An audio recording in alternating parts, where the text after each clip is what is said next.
रूस यूक्रेन जंग की स्टार्ट लाइन भले ही नेटो के बढ़ते दबाव की आशंका हो, लेकिन जानकारी जो आ रही है वो इस वक्त ये है कि क्रीमिया में जो विनिंग रिबन क्रॉस करेगा वही आने वाले दिनों में क्रीमिया पर काबिज होगा। और ये कोई कल्पना या अनुमान नहीं है, बल्कि रूस के लीक हुए खुफिया दस्तावेजों में दर्ज सच्चाई है, जिसकी पुष्टि चीन के रक्षा मंत्री क्रेमलिन में पहुंचकर कर चुके हैं। और साथ ही ये भी जानकारी है कि आखिर क्या है रूस चीन के बीच क्रीमिया को लेकर सीक्रेट डील। देखिए इस रिपोर्ट के जरिए।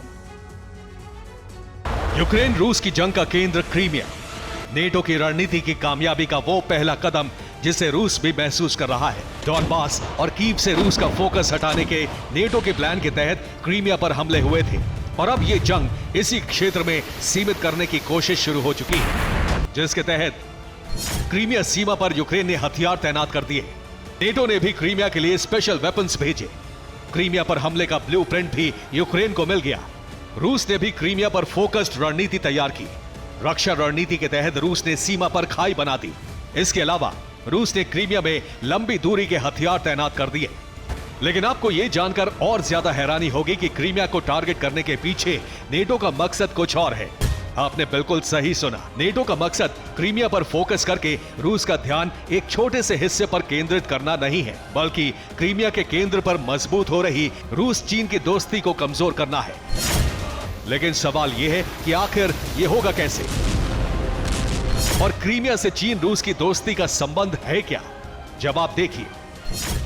2014 में यूक्रेन के इस हिस्से को रूस ने जंग में हासिल किया था। तब से लगातार क्रीमिया प्रायद्वीप का दक्षिणी छोर रूसी सदर्न कमांड का मुख्यालय बना हुआ है। इसी क्रीमिया में सेवेस्तोपोल को पुतिन ने एयर कमांड का केंद्र भी बना दिया, जिससे ब्लैक सी से आने वाला खतरा रूस के लिए कम हो गया और सीक्रेट डील के शिपमेंट की पहुंच भी रूस तक आसान हो गई।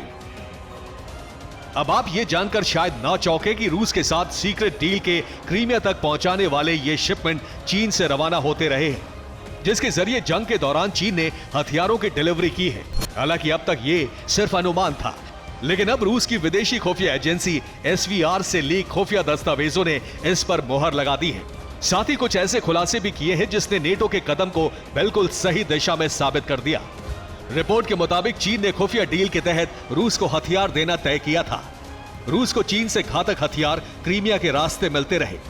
चीन से निकले जहाज क्रीमिया के दक्षिणी तट पर डॉक होते थे और इन जहाजों पर लोगों के दैनिक इस्तेमाल का सामान होने का लेबल लगाया जाता था।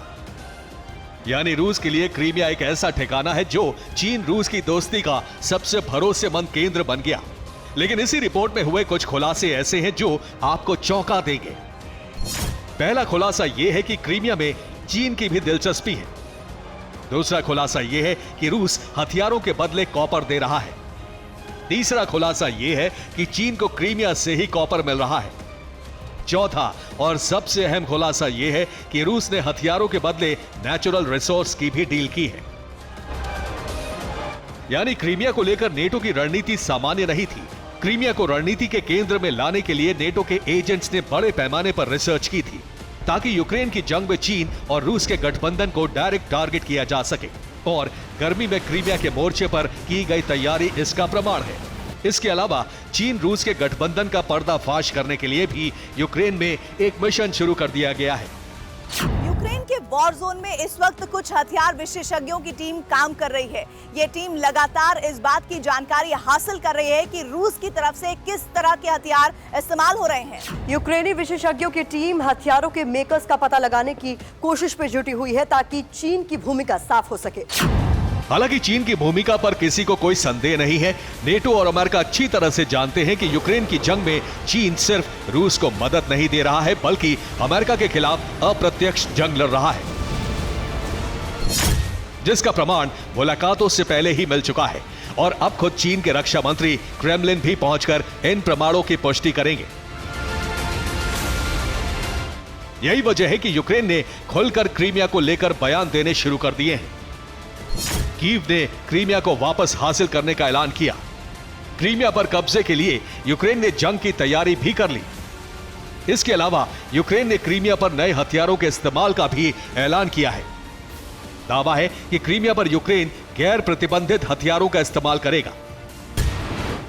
अब ये हथियार कौन से होंगे जिन्हें क्रीमिया इस्तेमाल करेगा, ये भविष्य में पता चलेगा। लेकिन इतना तय है कि कुछ ऐसे हथियार क्रीमिया पर अटैक के लिए इस्तेमाल किए जा सकते हैं जिससे रूस को भारी नुकसान हो। अब मुमकिन है कि Ukraine HIMARS, howitzer, switchblade drone और लेपर्ड 2 टैंक्स का इस्तेमाल करे। इसके अलावा नेटो की मदद से कुछ ऐसे खुफिया हथियारों का भी क्रीमिया पर इस्तेमाल हो सकता है जो रूस के लिए मुश्किल खड़ी कर सकते हैं।